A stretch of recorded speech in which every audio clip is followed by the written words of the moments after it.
തുടരും സിനിമയിൽ ഒരൊറ്റ സീനിൽ വന്നു പോകുന്ന അർജുൻ അശോകൻ, മുംബൈ പോലീസിലെ റോ എന്ന കഥാപാത്രം, ഹലോ സിനിമയിൽ സിദ്ദിഖിന്റെ റോൾ, ഈ മൂന്ന് പേർക്കും ഒരു സാമ്യതയുണ്ട്. പറയാം.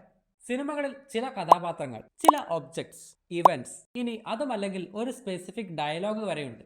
ഇതൊക്കെ ഉപയോഗിച്ച് കഥയുടെ ശരിയായ ഡിറക്ഷനിൽ നിന്നും ഓഡിയൻസിനെ മിസ്ലീഡ് ചെയ്യാനും അല്ലെങ്കിൽ ഡിസ്ട്രാക്ട് ചെയ്യാനും സാധിക്കും. ഇത് സിനിമയിലേക്ക് ഓഡിയൻസിനെ കൂടുതൽ ആകർഷിക്കും. ഈ ക്ലാസിക്കൽ നെറേറ്റീവ് ടെക്നിക്കിനെ വിളിക്കുന്ന പേരാണ് റെഡ് ഹെറിംഗ്.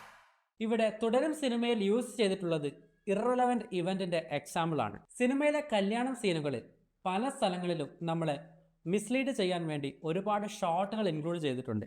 കല്യാണപ്പെണ്ണ് ഒളിച്ചോടാൻ പോകാനുള്ള ഒരു ചാൻസ് ഉണ്ട് എന്ന് നമ്മളെ ബോധ്യപ്പെടുത്താനാണിത്.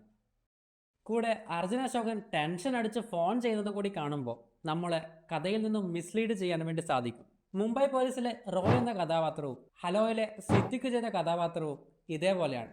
അതായത് അവരായിരിക്കും ശരിയായ വില്ലൻ എന്ന് നമ്മളെ വിശ്വസിപ്പിച്ചുകൊണ്ട് സിനിമയുടെ യഥാർത്ഥ ഡിറക്ഷനിൽ നിന്നും നമ്മളെ മിസ്ലീഡ് ചെയ്യുകയാണ് ചെയ്യുന്നത്. എന്തെങ്കിലുമൊക്കെ പുതുതായിട്ട് മനസ്സിലായിട്ടുണ്ടെന്നുണ്ടെങ്കിൽ ഒന്ന് ഫോളോ ചെയ്തേക്ക്. വീണ്ടും കാണാം.